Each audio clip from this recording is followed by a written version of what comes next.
Perkenalkan, nama saya Muhammad Rafli Wahyudi, biasa dipanggil Honor. Perkenalkan, nama saya Raden Shelindra Alvarayel, biasa dipanggil One Plus. Perkenalkan, nama saya Sudi Al-Silo, biasa dipanggil Huawei. Perkenalkan, nama saya Molda Siva Anissa, biasa dipanggil Vivo. Perkenalkan, nama saya Erlina Yunda Cayanti, biasa dipanggil Samsung.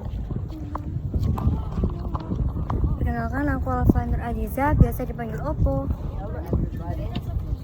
Perkenalkan, nama saya Fiona Raini Pujiati, biasa dipanggil Nokia. Perkenalkan, nama saya Farid Pratama, dipanggil Lenovo. Perkenalkan, saya Via Amanda, biasa dipanggil dengan Sony. Perkenalkan, saya Puri Khairunisa Rahma, biasa dipanggil Motorola. Perkenalkan, saya Maulida Aprilia Putri Handayani, biasa dipanggil ZTE. Nama saya Madinah Delivanti, biasa dipanggil Apple. Kami dari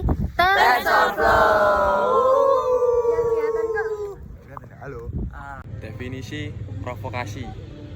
Provokasi adalah suatu tindakan atau perbuatan yang sengaja dilakukan untuk memancing reaksi tertentu, terutama reaksi dalam hal negatif, emosional, kontroversi, dan perdebatan dari seseorang atau kelompok untuk mencapai tujuan tertentu.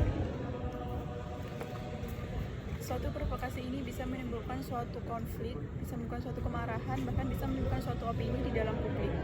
Di dalam publik, provokasi ini muncul dengan menggunakan emosional, bahkan bukan menggunakan fakta. Sehingga dengan adanya provokasi ini sering menimbulkan suatu perdebatan, perpecahan, hingga para masyarakat itu menggunakan provokasi untuk mengarahkan pandangan mereka terhadap isu-isu tertentu. SARA adalah singkatan dari suku, agama, ras, dan antar golongan. Istilah ini sering merujuk pada isu yang berkaitan tentang perbedaan identitas, terutama dalam konteks Indonesia. SARA erat kaitannya dengan isu sensitif dan dapat menimbulkan perpecahan. Tindakan SARA bisa berupa aksi atau tindakan, baik secara lisan ataupun tidak. Memicu perdebatan atau konflik yang bersifat SARA dianggap sangat berbahaya karena berpotensi merusak kerukunan sosial, memperdalam perpecahan, dan menciptakan lingkungan yang rawan diskriminasi, kekerasan, dan ketidakadilan. Tindakan SARA tidak hanya mengancam persatuan di Indonesia, tetapi juga menghambat kemajuan sosial dan ekonomi suatu negara karena menghambat ketidakstabilan yang berkepanjangan. Provokasi terhadap SARA adalah tindakan yang memanfaatkan isu-isu SARA untuk memancing keributan, perpecahan, atau konflik antar kelompok. Di dalam konteks sosial politik, provokasi bisa digunakan untuk memancing publik terhadap isu tertentu atau untuk menimbulkan konflik. Di banyak negara seperti di Indonesia, hal tersebut masuk ke dalam ujaran kebencian dan dapat dijerat hukum. Hukum tersebut adalah masuk ke hukum KUH Pidana nomor 6, pasal 160-161 terkait ujaran penghasutan dan mendapat ancaman hukuman selama paling lama 6 tahun penjara. Provokasi dapat berupa penggunaan simbol, kata-kata, atau gambar yang memiliki konotasi negatif terhadap suatu kelompok tertentu di sosial media atau di tempat umum dengan tujuan untuk mengajak orang lain berbuat provokatif, dan itu dapat mengarah ke ranah hukum. Contoh provokasi dalam dunia nyata yaitu yang pertama dalam hal media sosial. Misalnya seseorang yang mengupload atau mengunggah gambar atau video yang bersifat provokator dan video tersebut ditujukan untuk memancing reaksi dari yang melihat untuk menimbulkan reaksi kebencian.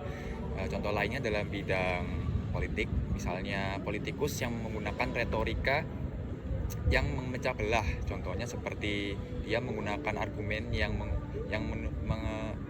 mempunyai tujuan untuk merendahkan, lalu tidak berdasarkan ilmu apapun, seperti itu. Provokasi memiliki beberapa karakteristik dan sifat. Yang pertama yaitu sengaja. Provokasi seringkali memiliki tujuan yang jelas dan telah direncanakan sebelumnya. Pelaku seringkali melakukan ini dengan memancing emosi orang lain, menciptakan kekacauan, serta mempengaruhi opini orang lain. Tujuan provokasi ini sendiri sebenarnya terselubung dan dilakukan dengan tampak sederhana dan biasa saja, namun sebenarnya memiliki implikasi yang lebih dalam. Yang kedua yaitu memancing reaksi emosional. Provokasi bertujuan untuk memancing perasaan takut, marah, ataupun kebencian dari seorang target, baik itu individu maupun kelompok. Dan hal tersebut seringkali terjadi secara tidak rasional. Provokasi dalam memancing reaksi emosional terjadi dalam berbagai konteks, baik diskusi, media ataupun seni. Teknik ini dapat meningkatkan ketegangan, menggap perasaan, atau bahkan mendorong tindakan. Dan yang selanjutnya, provokasi juga bertujuan memanipulatif seseorang untuk melakukan tindakan-tindakan negatif seperti tindakan diskriminasi, tindakan asusila, tindakan kekerasan. Tindakan-tindakan tersebut bisa memicu ketegangan sosial dan mengganggu ketertiban umum dan sangat amat bertentangan dengan hukum-hukum yang ada di sini. Dan yang terakhir yaitu bersifat manipulatif. Provokator biasanya memanipulasi suatu informasi atau situasi untuk mencapai tujuannya. Mereka juga bisa menggunakan kebohongan atau memutarbalikkan fakta agar sesuai dengan narasi yang mereka inginkan.